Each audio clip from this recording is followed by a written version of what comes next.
Hello everybody, ignore the background. I just had to choose something. I couldn't think of it. I didn't want you guys watching a black screen this time. Anyway. It's another autism video we're doing.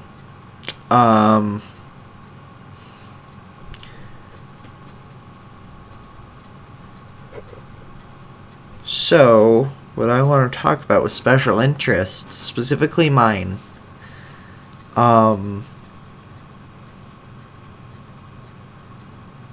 It's something I think I'm alright at.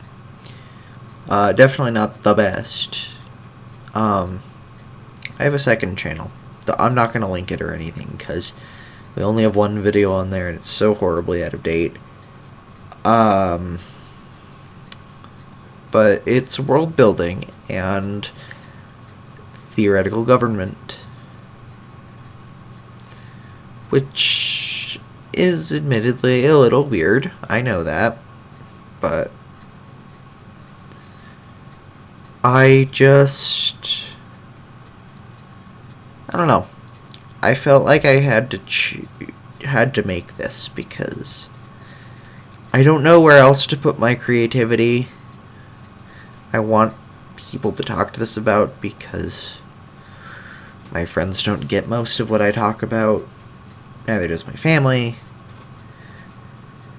Like, I have plenty of common interests with all of them. No doubt about it. It's a very specific thing that I know to talk to about. Now, specifically fictional government. Specifically them. Or specifically that. I don't like politics. Okay, I just don't like them. But I have two of them. One of them is sci-fi, and the other's in a somewhat modern setting. We have the Celian Dominion, and we have the Grand Principality of Novaria.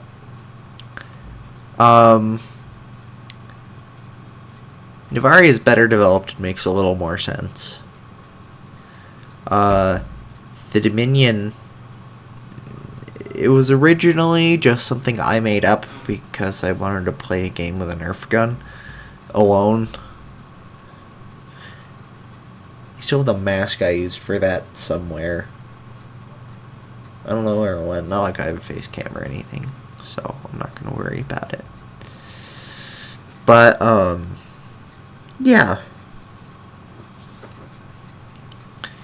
I'll start off with the Dominion, though, because they're the first one I made. Originally, it was just sci-fi, and that was basically my entire thought process. That's my chair creaking. I'm a big fan of Star Wars and Star Trek.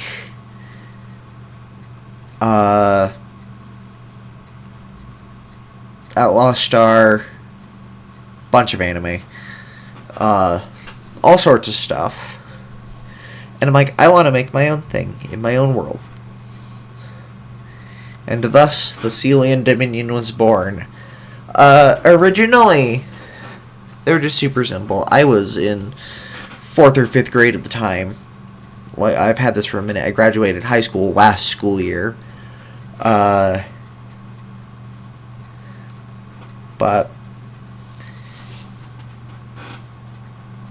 yeah, that's where I started. At first it was just like a rebellion against Earth on a colonized planet, pretty generic shit. But from there, it got a little weird. Because I'm like, they're completely self-sufficient.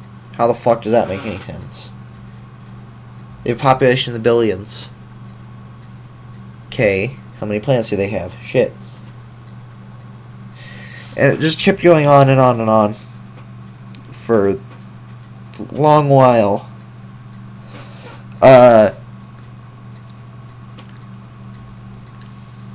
as I thought about this stuff as I got older, when I hit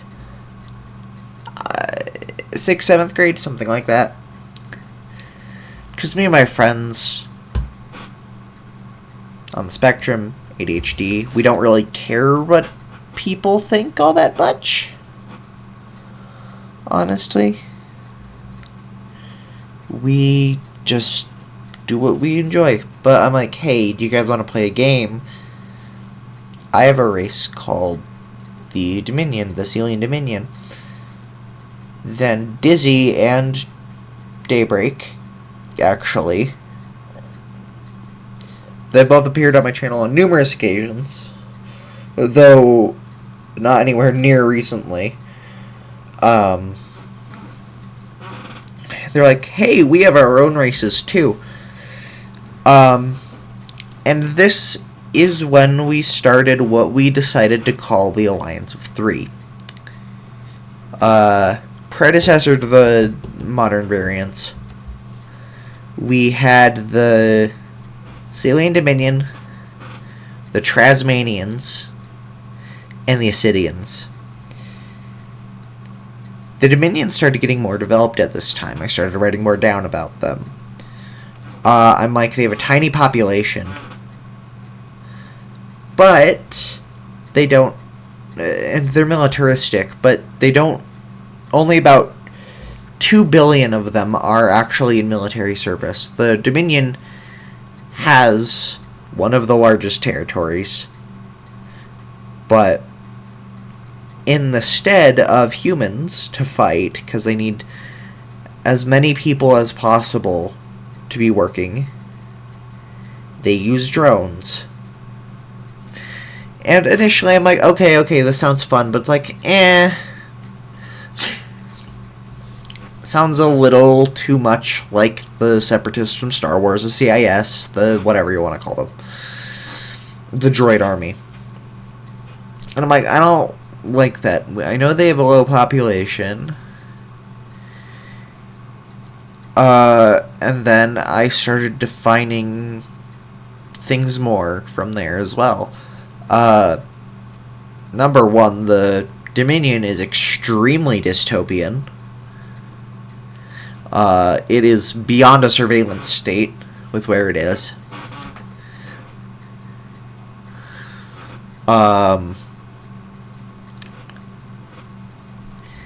They don't do slavery just by being militaristic, and well, I'll get to that in a minute. I'll get to ideology in a minute. Yeah.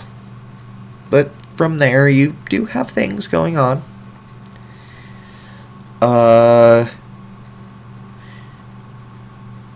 Then I started learning more about ideologies. That's around the time I went, you know what, fuck it. They're fascist. Which is still true to this day, though I change it up a bit.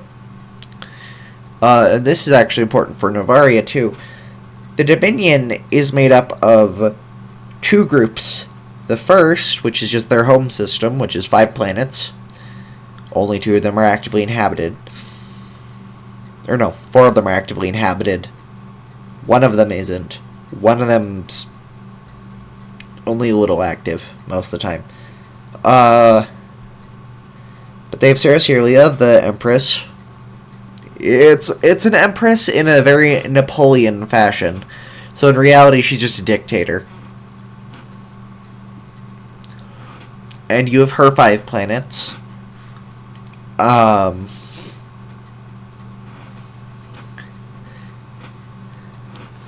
Now, at the time I called their economy National Socialism, not knowing what the fuck that meant, thinking it was just an economic model. It wasn't. Look it up if you don't know what I'm talking about. But when I learned that was the incorrect term, I went to state socialism in her territories. Because fuck capitalism. So I'm like, yeah, this is pretty good. I'm like, wait. There's nowhere near that number of people on her own planets. She maybe has like 300 million people out of 13 billion. From there, I'm like, what the fuck do I do? So, I said, you know what? Fuck it. She just chooses the healthiest children, personally, or semi-personally. She has recruiters and stuff. And they bring them back to the home planets and train them up until they're adults. Most of them are going to be going into the Dominion Navy, which is pretty British-like, honestly. They have a really strong naval tradition. And everyone else is normal citizens. Then you have the Protectorates, which, well, they're protected by Sarah's... Okay, I call them the federal military. I call Sarah's forces the federal military, but there's nothing federal about them. Sure, they're the closest thing not Novaria. The Dominion has to a centralized military, but it ain't centralized in the slightest.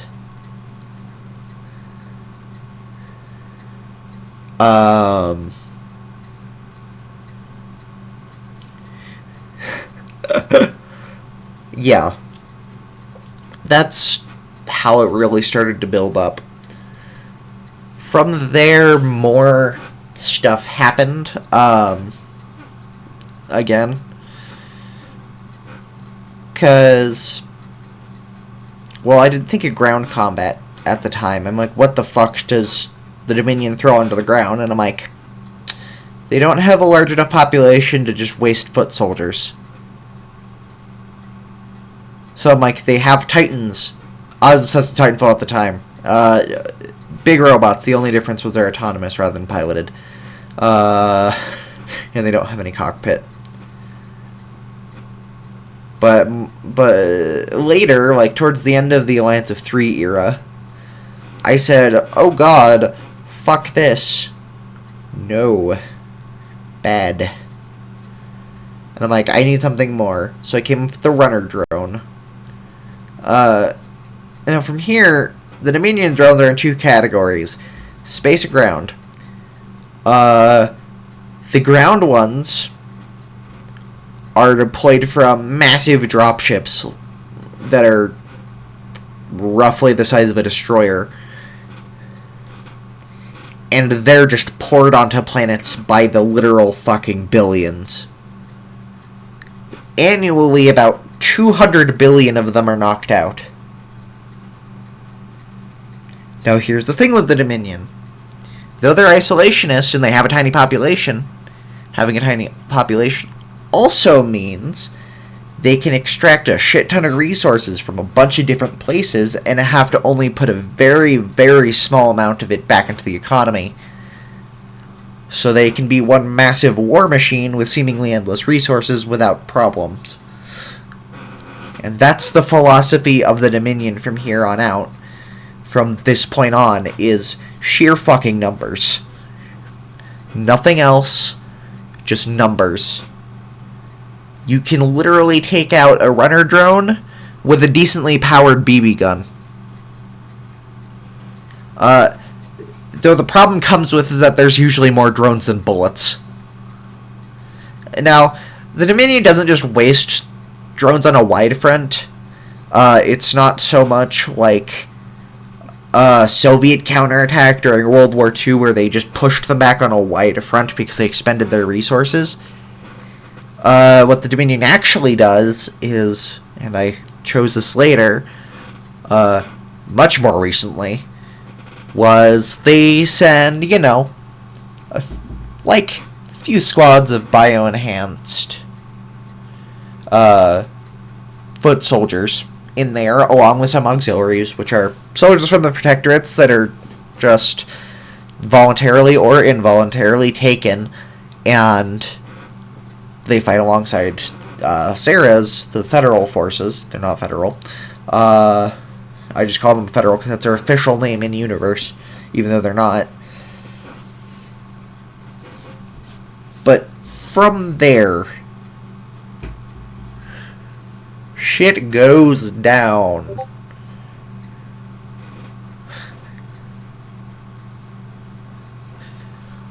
So, there you have that, because these biological foot soldiers, and I decided, you know what? Celians are really high. Ignore the Discord messages. Those are from my end. Those are really highly modified people, be it humans or aliens. They're all really tall, a lot stronger than they should be, and fucking smart, but they're not in large numbers. But especially true for the federal soldiers who are actively in somewhere between, like, Stormtrooper from Star Wars and Space Marine from Warhammer, though not nearly the power of a Warhammer Space Marine kind of armor. It looks very biological, as does most of the federal / Celian / Sarah's tech. It's all very biological looking in an almost uncanny way. And the fucking federal soldiers are in these much heavier sets of equipment that make them look and sound monstrous. It sounds like a growl mixed with like a screech when they talk, which is in reality just a scrambler. The Dominion loves to terrify their enemies as much as possible. If you can break their morale, you can break a trench line. Doesn't matter how many drones you send, if they're still motivated to fight, then they're not going to break easily. And they know that. So they just freak the fuck out of them with either sheer numbers or those. But anyway, these federal soldiers are meant to just hold the line in different places with smaller contingents of drones, as dropships come into very specific places on defensive lines and pour drone after drone after drone on very specific points, which are generally about 10 kilometers wide.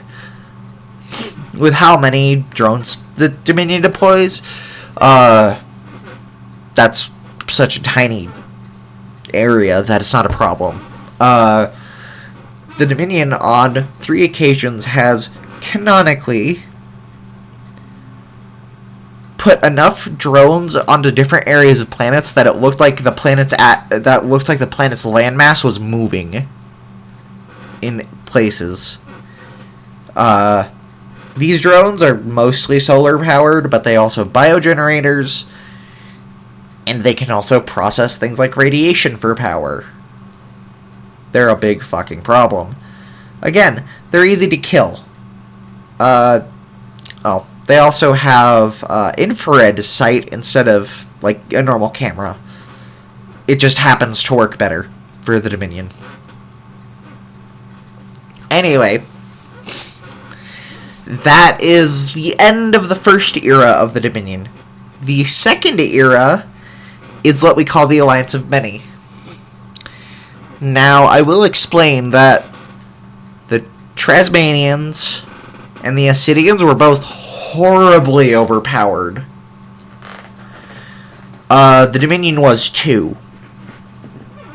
The Tasmanians are actually the weakest of the 3.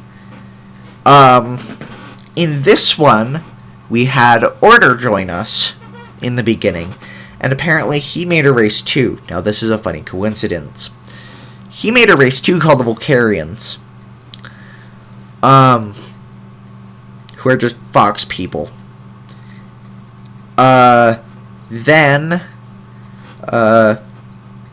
we have Dizzy, who's made a number of different choices of races. He's flipped a lot, but the most well fleshed out one is the Crystallites, which are just crystal people instead of rock people. So they replaced the Tasmanians, who were eventually renamed Raukians anyway. Then the Raukians were brought back alongside them. And then in the place of the Ascidians, we have the Anahita / the Council of Exiles. Same nation, just different names. The Anahita are I think they're from Hebrew? It means something water related in another language. I don't remember which. I think it's Hebrew, but I'm probably wrong. It's been years. Who are very similar to the Ascidians, but not nearly as overpowered. I'm the only one that didn't change my race. The Dominion stayed the same. They just got a lot less powerful. Though the figures of like 2 billion a year, yeah, no, those are recent ones rather than old ones. I'm not going super in depth because this video would be fucking hours long, and I have like 2 hours and 45 minutes before I start a live stream with Bone and Order and James and Donnie, which are some of my friends. We're doing it over on Twitch. Bone Daddy Owo is Bone. She'll be the one streaming it. Anyway. In this era, the Dominion got a lot less powerful. We did enforce that they have, like, a lot of defects with their drones because they mass-produce them non-stop. And we also realized that, with Dominion technology, it has a tendency to blow up in spectacular fashion if not properly handled. And being shot at means, yeah, it might cause a chain reaction, blow up an entire battalion or something of them. You can knock out thousands of drones at once if you aim right and get a chain reaction going, because Dominion stuff blows up spectacularly and incredibly violently. That's another development, actually. Dominion tech, we decided, was incredibly highly advanced, even compared to most of the galaxy. But it has the tendency to be incredibly unstable and volatile.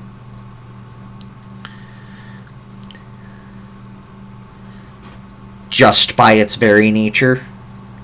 And it tends to be very fragile, even their military tech. In space, they rely on mostly shields rather than armor. I'm not going to go too in-depth. The Dominion isn't as well fleshed out as Novaria is.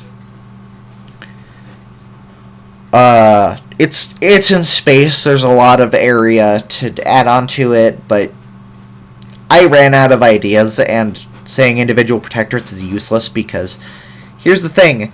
Dominion protectorates, we'll get onto Novaria's later, they're totally different entities. Novaria is a modern one. But the Dominion's protectorates are constantly at war with one another. Due to the mix of the Dominion already being at war, and the wars happening internally, and the low birth rates, and the fact that gestation takes forever, it means the Dominion has an incredibly slow growth rate. They won't even have 1 billion more people in 100 years. Unless something massive changes. They have a tiny population, and they're just barely above births. And people getting to the age where they can fight, compared to the people who are dying. The Dominion is about 40 years old. Or no, not 40. 70 years old. Excuse me.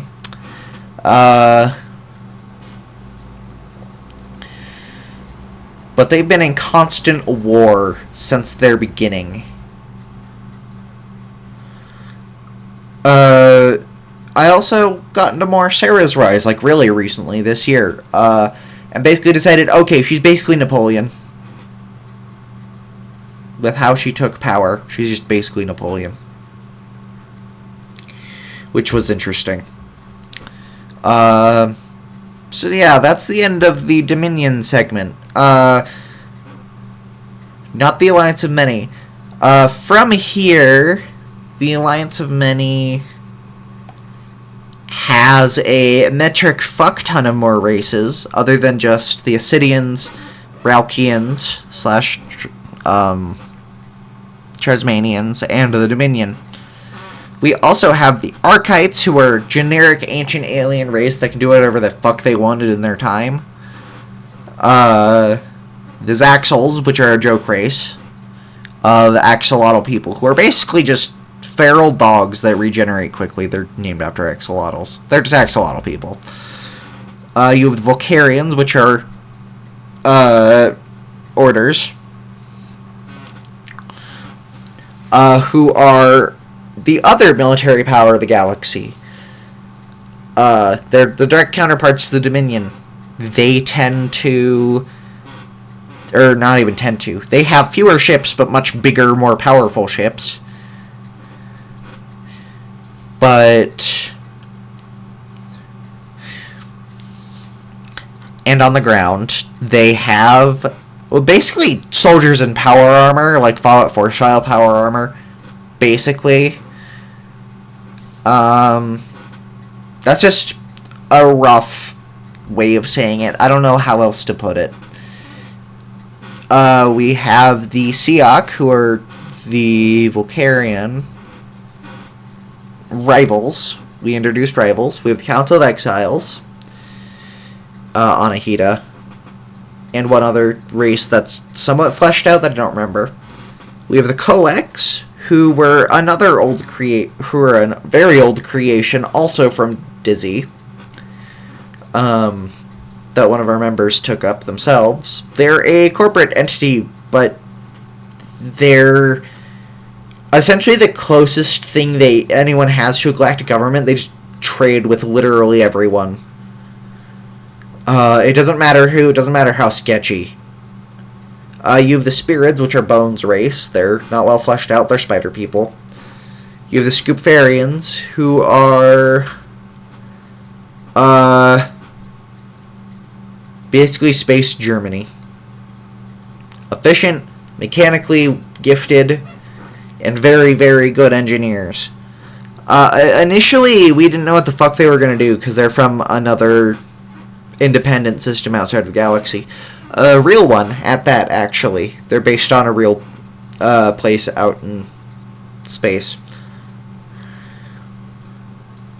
that humanity has confirmed exists. They're kind of the answer we all have, because the thing is, the Dominion and Vulcarians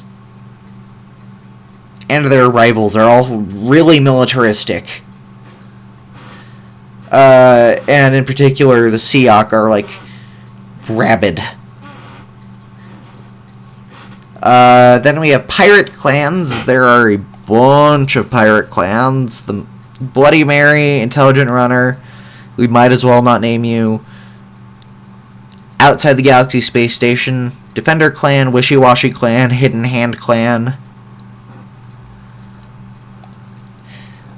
We have rivals. The Dominion has two of them, being the Rukan Empire and the Genericist League. We have the Keplerians, which Earth was just annihilated during Celia's Independence War, which also knocked out most of humanity's colonies. So most of the humans, the actual humans, are now on Kepler. We also have the ZQU, the Zukin quarantine unit, which are hive mind of robots made by the Archites, but they wound up starting to stop the spread of diseases. You have the roughly named successors, which are the successors of humanity and successors of the Archites. Non-claimants for humanity is the Vulcarians, Dominion. Claimants are Bloody Mary Kepler. Successors of the Archites, which is a big point of contention. Non-claimants, Zukin quarantine units, the ones actually directly related to them. And the claimants, Celian Dominion, Rukan Empire, who, that's one of the reasons they're fighting. Because both of them use a lot of old archetype-based tech. Not even old, it's fairly new, actually. But they both learned how to decode a bunch of archetype tech. It's why the Dominion's able to just produce drones like no one else. It's also why everything of theirs is really fucking fragile. And then we don't have any more nations, but we do have a concept. We just refer to them as ex-humans. Celians, which do not make up most of the Dominion's population. They're just the ones who founded it. Ex-humans, again, just used to be human, evolved, or genetically modified, or something to themselves to change from humans, and you could justifiably call them another species.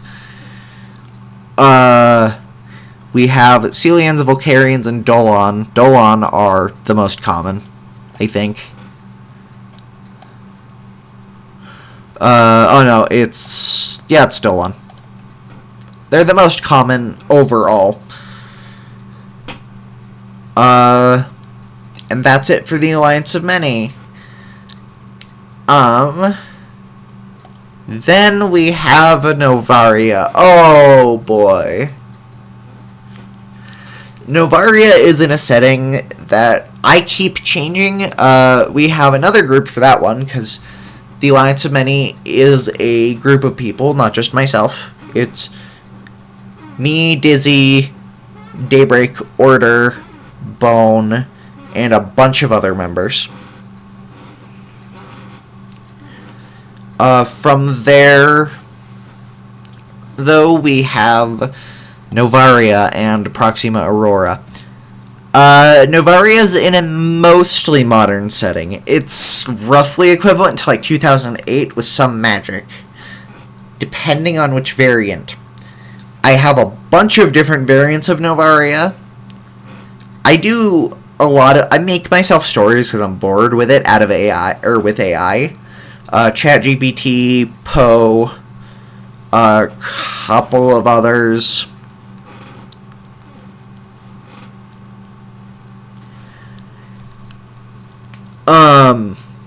But Novaria is, well, it's a Grand Principality for one, which is more of a formal name. So essentially, the backstory I usually go for, though I don't need to reveal it a lot, is essentially there were these 6 principalities off in the middle of a really, basically wasteland that nobody bothered invading because there's so little, or what people thought was so little there, and because they were constantly locked in war.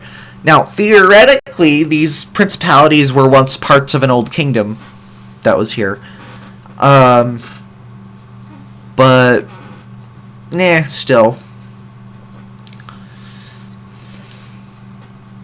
From there, though,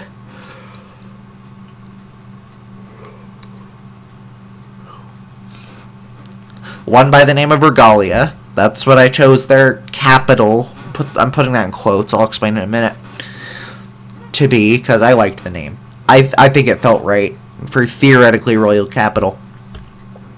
Regalia stood up and united them. Their prince, because 6 principalities, it was one of the 6 principalities originally.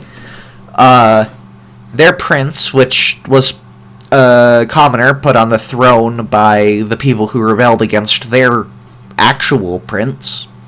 The one genetically related to whatever the royal family of that theoretical kingdom was. And they deposed him. So they put someone I usually call Chloric Onyxia. Onyxia is, I'll explain in a minute, it's a really important family in Novarian history, and they made the first 2 monarchs and the current one. I'll explain that in a minute, though. And what he did, essentially, one, the people fucking loved him, because he knew what it was like to be a commoner. He didn't go mad with power or anything. And Regalia was actually the smallest of all the principalities, and was really fucking struggling. They won a war, their first war, essentially because everyone fucking realized It's like, oh my god, this guy's actually a good prince to have and to be under.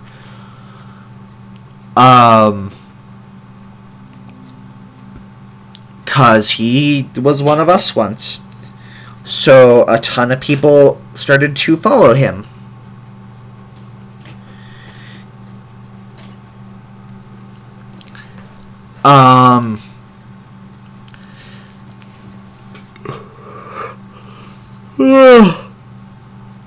Sorry, a yawn. Essentially, all the levies started to follow him, and essentially just snowballed until 90% of the peasantry was at his back, either supplying him or being actively in his army, meaning only the aristocracy of, well, not very wealthy places in Novaria, or what was originally Novaria. The thing is that they were locked in war for so long that they were doing, like, really fucking poorly. Like, the slums were the average. Like, the slums of, like, London in the Victorian era, that's kind of the average living conditions of most people. Finally, Prince Cloric united them. Kind of. Essentially, they signed a deal. Instead of being properly annexed, what they did was they allowed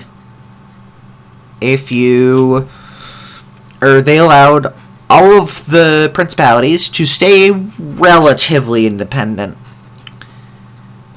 And none of them, all of them other than Regalia became protectorates under Regalia, constituting the first chunk of Novaria's history, becoming the Grand Principality in the first place. Now, when they were signing this deal, they all agreed that they didn't feel like it was right to call Novaria an empire or a kingdom because they weren't uniting in a traditional way, so they settled on Grand Principality. But so too came a second title for the ruler of Regalia. You're not just the Regalian prince or princess, you're also the Grand Princess or Prince or Princess of Novaria. It's a dual title. In history, these were fairly common to have multiple titles. Or if you don't, to have someone directly under you have the title. Which I thought was interesting, so I went with it. After they were united, however, Prince Cloric was getting old, and he didn't know what was going on with his body. Novaria at the time didn't really have any doctors, and foreigners barely even knew of their existence, so that wasn't much of an option either.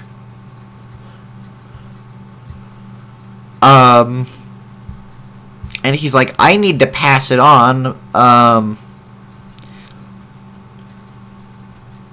Now, I will point out, Prince Cloric was gay. He had a husband.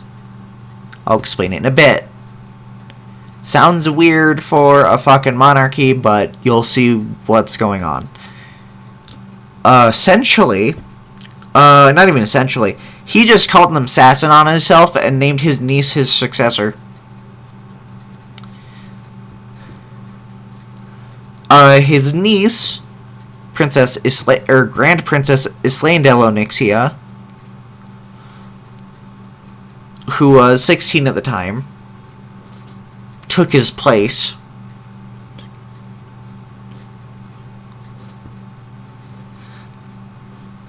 Initially everything was fine, but about 3 or 4 years into her reign, she found a commoner girl outside. We have another gay character, okay? I'll just be blunt about it this time.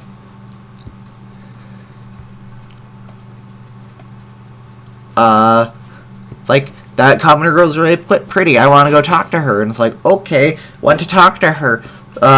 Long story short, fell in love, learned that the girl was meant to assassinate her, exiled her to stay in a protectorate, girl's sister came back because, as it turns out, they were adopted by a nobleman trying to depose the Onyxias, and they sent her sister to kill Islaindel. But her still basically lover stopped her sister. After that, they tried to run away. They were found really fucking quickly, because there were rangers and stuff out looking for her, because being a successor of a uniter is really fucking important to a lot of people. They essentially eloped. The Novarian people were fine with it. I'll get to that in a minute. And initially it was fine. Another year or two passed, and then Islaindel went, "Oh fuck, I can't have a kid."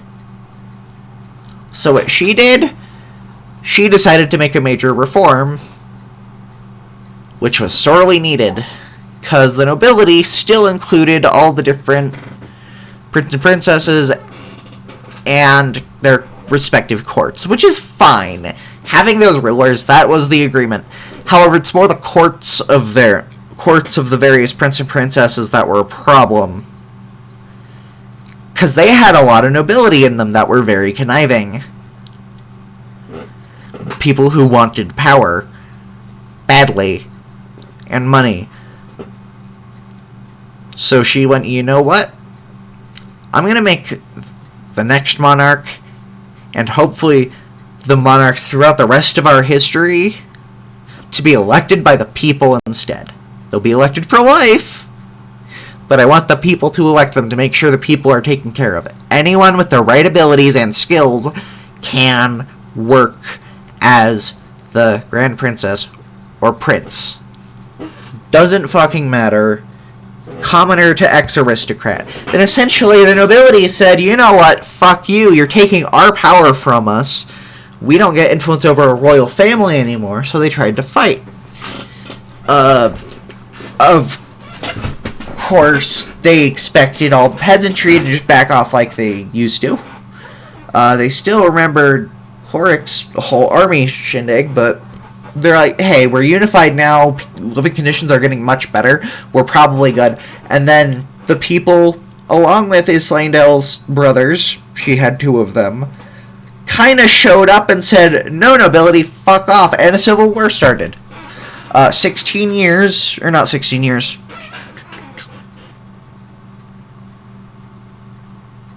21 years after Novaria's unification.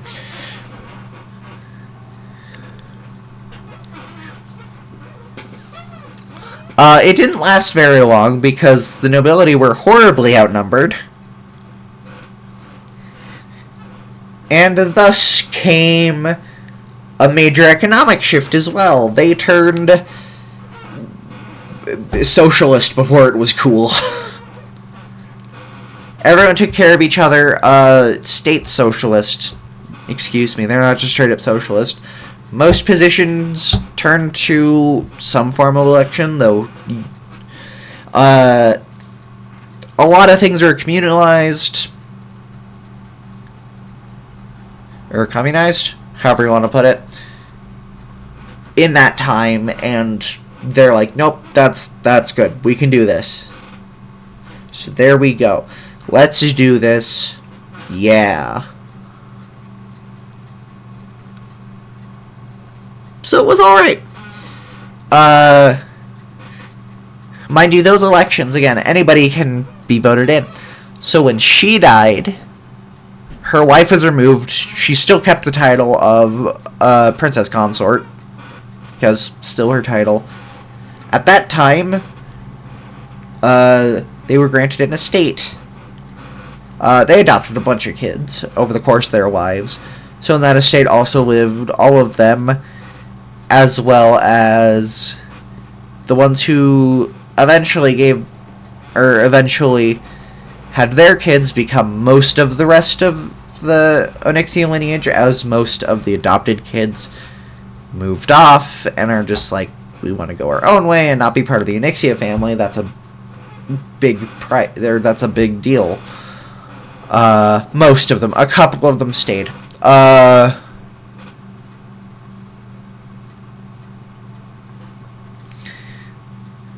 Though from there, Onyxias were no longer elected for about 380 years. Or not 380, 370 years. From there, not a lot changed. There were a lot of wars because as Novaria moved from a monarchy to a very communal society, one where everyone took care of each other and they stopped worrying about money, the monarchies on their borders really didn't fucking like that. They marked Novaria as a rogue nation. In that time, they also learned that Novaria, which it is also to this day, pagan. Novaria is very, very, very pagan. They're all about nature and the like. It's like, they don't believe in an arbitrary god. They believe in life and the natural cycle, though that changes a little bit in a variant I made. Don't worry about it.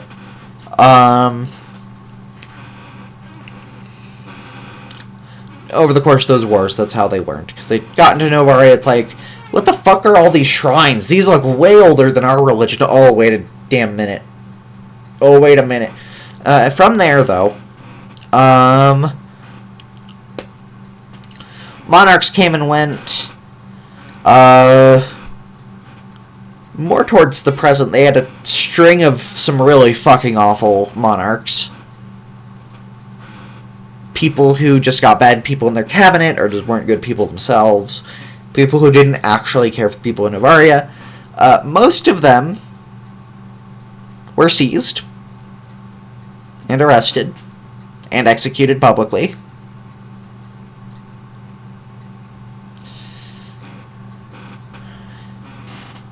By the current monarch, according to the timelines I go with, and the girl many people consider to be Cloric and Islandale's successor, and who's very much a lookalike for her 10 times great uncle being Cloric and her 9 times great aunt Islandale.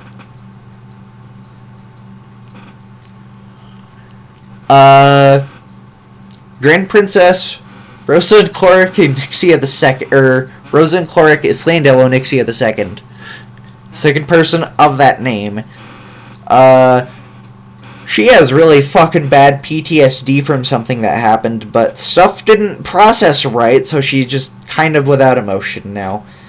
Look, it's a piece of fiction. I'm mostly about governments and world building, not good at characters. Individually, they're generally based off historical figures.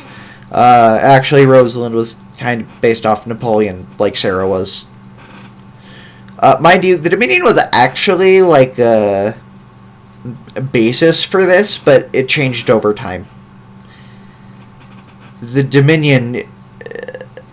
Novaria was essentially the Dominion, but modernized, so I can make more sense of it. But eventually it turned into its own thing, and I got attached.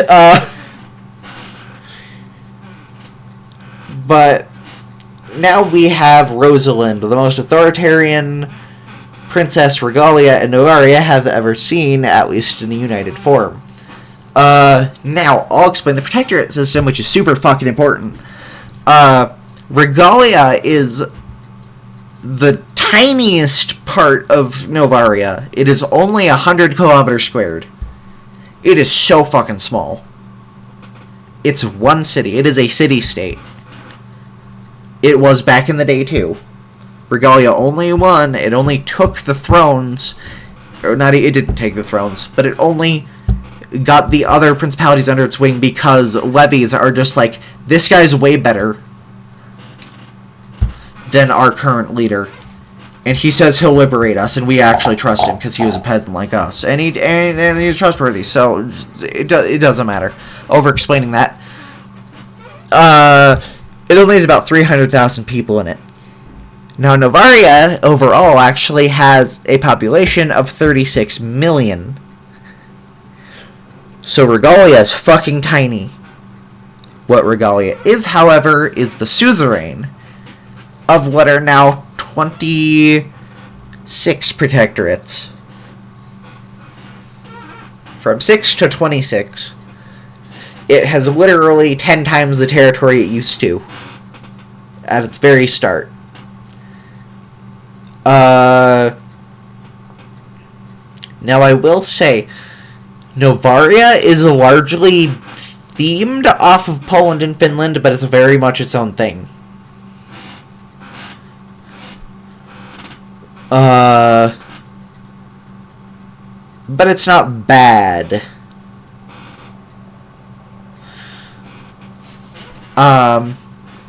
But yeah, no. Essentially, the arrangement is Regalia is in basically the direct center of Novaria. It's barely off that mark. And at that, it's also it has very, very concentrated industry in it. So what's wound up happening is it's become the logistic and administrative capital of Novaria, despite the fact that protectorates are still mostly independent. The only things they aren't completely independent on is they're not allowed to talk to the outside world. They're just keep isolation. Only Regalia has the right to. And they put their people before anything else, be it government or money. The people in all all areas of Novaria, even Regalia, the suzerain, I was going to say capital's not the right word. It's essentially, if your person's being tyrannical, you can call for help if you need to, preferably first. But if shit's really bad, just go ahead and just rebel. Look, we ain't gonna get mad for you protecting yourselves against some tyrannical leader. But aside from that, they have another deal with Regalia. And it's the main benefit of being a Novarian protectorate. And that's the resource tax. Instead of taxing their protectorates with money... Now, here's the thing, Regalia doesn't use money. Most protectorates have their own currencies, but it's at varying levels of use and inflation. Some of them share them, some of them don't. Anyway. Yeah. That's the rough thing. And what they have is the resource tax. On trains, they pile up a bunch of resources. 10% of everything they produce. Now, this seems cruel, and it sounds like the Hunger Games, I know, but let me explain further. When those resources get to Regalia, they are processed, finished, or, like, canned if they're food, just anything. Basically, if there's any more work to be done on those items that needs to be done, it'll be finished in Regalia, and this happens once a month. And it'll be sent out to all the different protectorates, specifically to help the needy and to help their industries. The protectorates, though nations, are pretty interdependent. And it allows them to specialize more. It's kind of, the closest thing I could think of in the modern world would be like the European Union, though a lot more decentralized.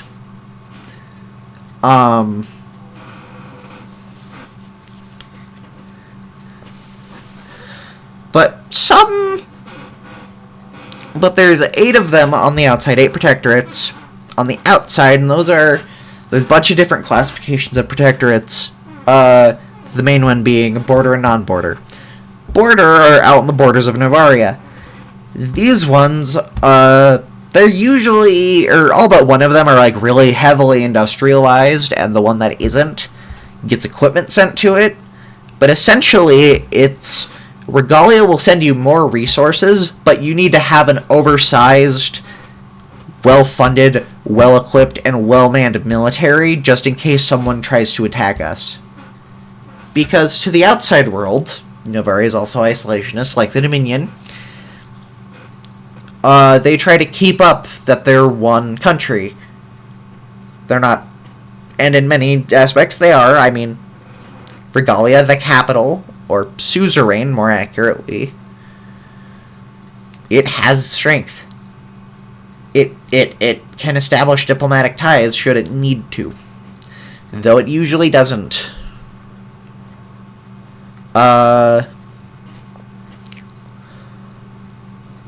Novaria's actual society is, honestly, it's just kind of, I want to call it political theory, but I don't have any degree or any shit like that. I came up with this on my own, so I don't think I have the right to say anything like that. But essentially, it's 27 separate entities. I've kind of worked out some, like, symbolism to go with it. The 27-headed Hydra, with the top one always having a crown on its head. They are simultaneously many and one entity. They all share a body, but they all have different heads. Now, more on these protectorates. Novaria is super fucking anti-capitalist. It's like small businesses, or local businesses, those are fine. They can even span multiple protectorates, but they're not allowed to have many locations, and they're not allowed to have more than roughly equivalent to 100 million real American dollars. That's the limit I set, which is not super good for a fictional setting, but given Novaria does not have one consistent currency, it's the best I could do. Foreign companies are not allowed in under any circumstances. Foreigners in general are not allowed in under unless under certain circumstances.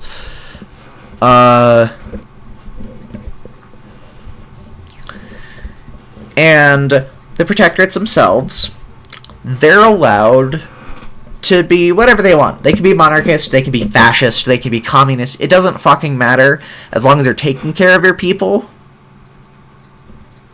and you're not killing anyone. Well, any Novarian. They don't really care if Novaria is not the best place. I will not call it the best place. It isn't. Is it the worst? No, so far from worst, but it's Novaria's inspiration, though it was themed a lot off the Finnish and Polish. I did intentionally throw in just some straight up Soviet imagery there. They're not quite that cruel. Because just no. And they're like a true collectivized society.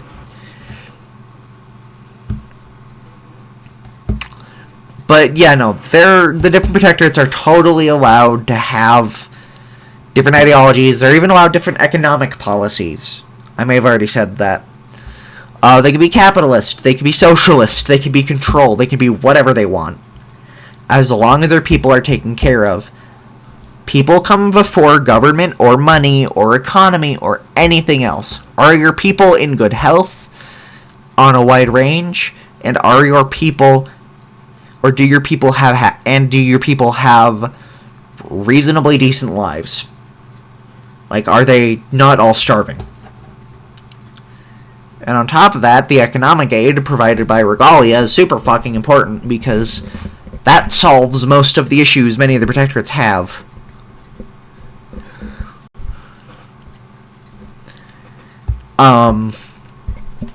From there, you also have the military. Novaria's collective standing military is tiny. It's only 100,000. Well equipped, but only 100,000. But if Regalia deems it necessary, they can initiate the General Protectorate draft. This literally gives Regalia's command structure control over the entirety of Novaria's militaries. Because protectorates have their own militaries, just like economies and governments.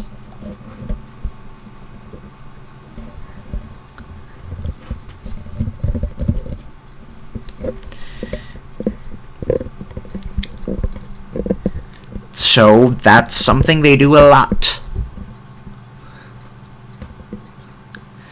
Or not something they do a lot, but that's something they can do if need be, rather. Ugh. I cannot speak today, apparently. Novaria is very much a second world country. Somewhere between second and first. It's like most people live happy, healthy lives, but there are some really weird areas. Novaria's environment is a lot more specific, too. Most of it's covered in swamps. Now, look, if anyone in this video has knowledge of the actual stuff I'm talking about, please tell me in the comments. I highly doubt anyone will, but please tell me in the comments. Novaria has 8-month winters. It is fucking freezing for most of it. Novaria generally... Well, first things first. Novaria is... How large is it? Let me find it. Oof. 175,872 kilometers squared. Slightly larger than all the Baltic states combined. Not a large country. It's very, very densely packed. Even more so in their cities. But most of Novaria's environment, all of Novaria's environment, is fucking freezing during the winter. Generally between negative 25 to negative 35 Celsius. But it's very, very swampy. How does it keep up the swamps? Well, there are thermal vents underneath all the water. Could have been bored out by the water. It could have been a weird natural phenomenon. It could be a bunch of different things that have caused it. But under all the water, every single natural body of it, there are thermal vents. These thermal vents keep it just hot enough that it doesn't freeze over, but not hot enough that it's like boiling or like a hot tub. At least not in winter, considering Novarian summers are a month long, and both fall and autumn. That's the same fucking month. Fall and spring are a month and a half long.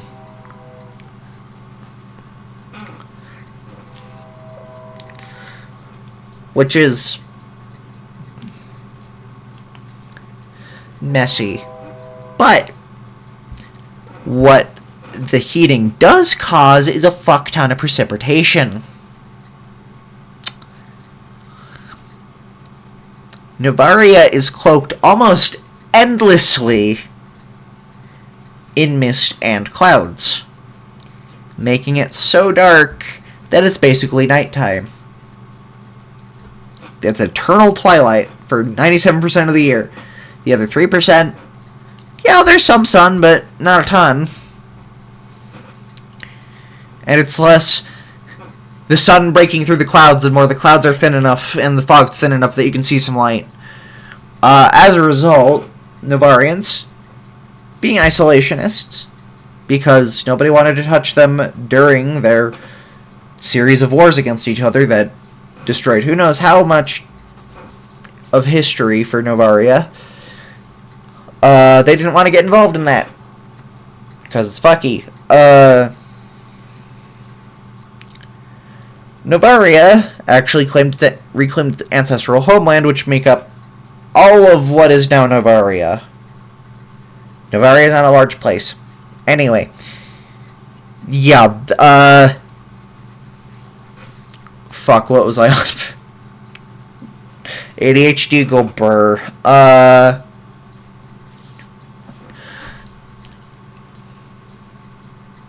Right, fuck.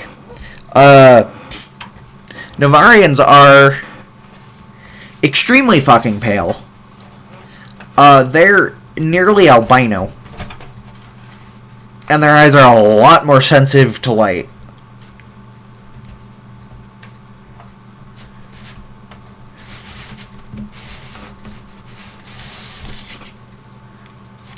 Like a lot more sensitive to light. It's incredibly stressful for outsiders to come in.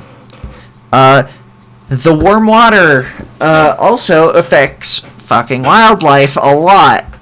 It also affects Novarians, as they figured out that they can harvest from the swamps and the lakes year-round. It stays warm and doesn't freeze over, so they have a constant source of food.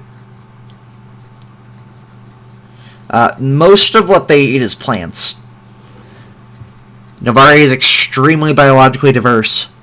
But there are a lot of weird animals here.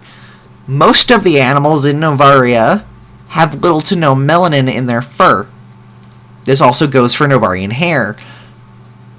Meaning, all of it is this platinum look. Almost platinum, or, like, actively reflective. Novarians themselves, not quite that extreme.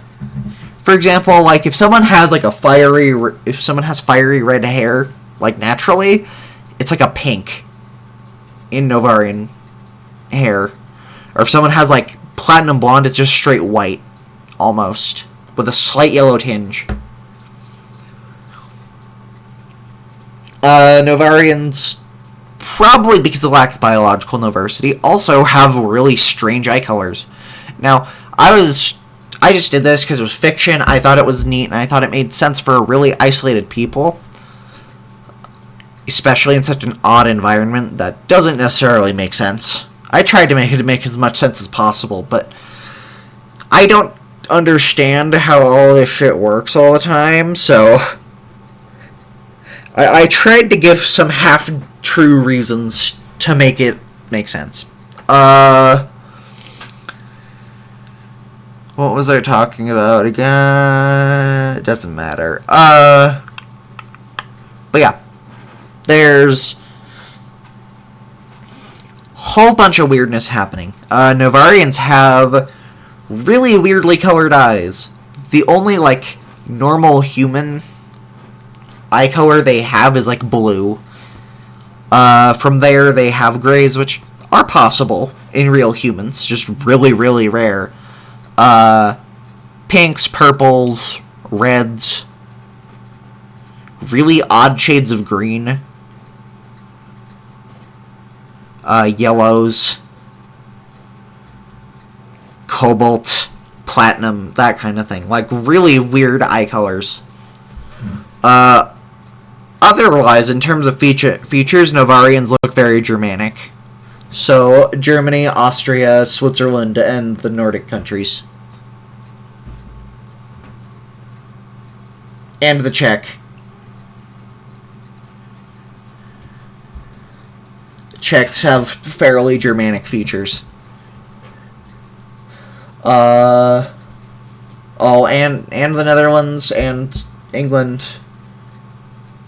Basically anywhere other than the Mediterranean, they have that look. Novarian names I defined much better.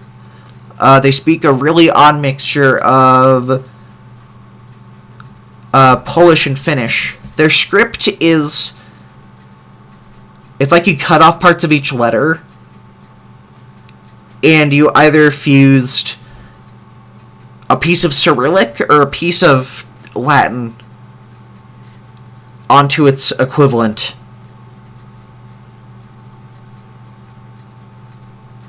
making it look really weird. Usually, Novarians write in cursive. For those who don't know, Cyrillic cursive looks like squiggles. Let me pull it up. 'Cause it's really hard to read. In fact, I don't know how anyone reads it. Let me find one of decent resolution.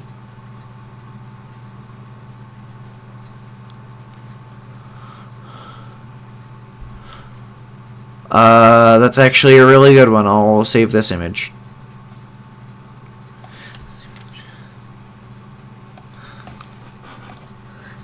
This is gonna be stupid low res.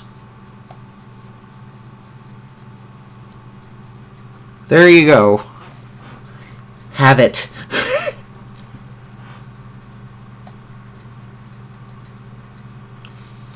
This is Cyrillic cursive. And a lot of the time, with the way it's written, it just looks like you're squiggling.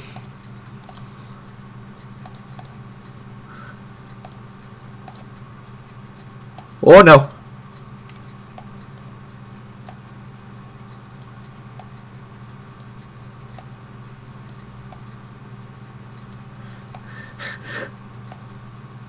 I don't know what the fuck you guys are seeing right now, which is problematic.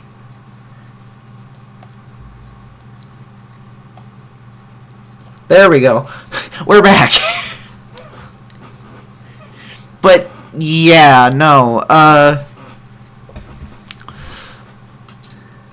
Novari is just kind of fucked.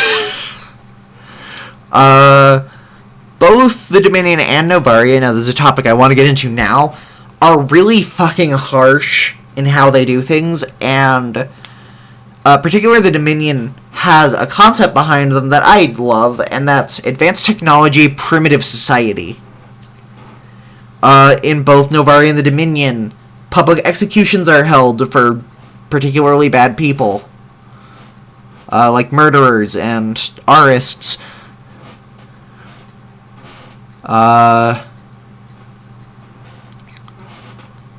Indentured servitude is a thing in Novaria. You don't commit too bad of a crime as long as you're not murdering or R-ing anyone. Yeah, you're probably going to be thrown in indentured servitude for your entire sentence. You'll just be helping everyone out, making sure stuff's built and kept in good condition.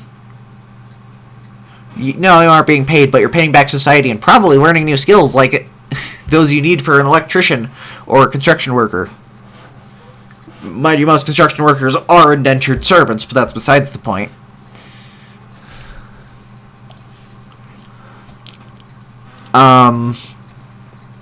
Anyway, yeah. Also, I will make sure all of you know, I think the thing I showed you of Cyrillic might have been Czech. Might have, I'm not entirely sure. Oh, it's not not Czech, it's Serbian. I meant Serbian, not Czech. Czech uses the Latin alphabet like Polish. And I think Slovak. I think. Anyway. Yeah, no, there you go, my special interests. Anything else I want to talk... Alright, duels are accepted in both countries. 100%. They're a way you can absolutely make...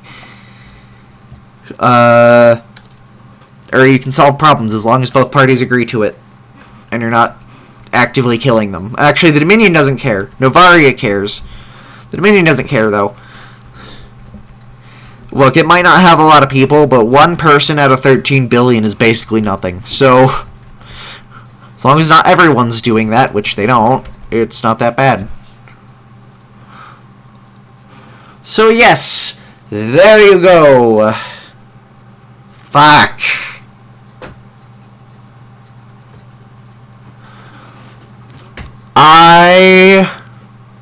Yeah, that's everything. Thank y'all for watching. I haven't posted in a minute. Technical difficulties at that end, I guess. Yeah, okay. The reason I made this video is because I want people to share this stuff with, but I don't know where to go. Because my friends don't understand half the shit I say when it comes to this kind of thing. And the only person who knows what I'm talking about is my grandpa. Well, one of my grandpas, who I don't see often. And is also hard of hearing, making talking to him a challenge. So it's not the easiest to handle. But yeah, guess that'll be everything. Bye everybody, have a good rest of your day. See ya.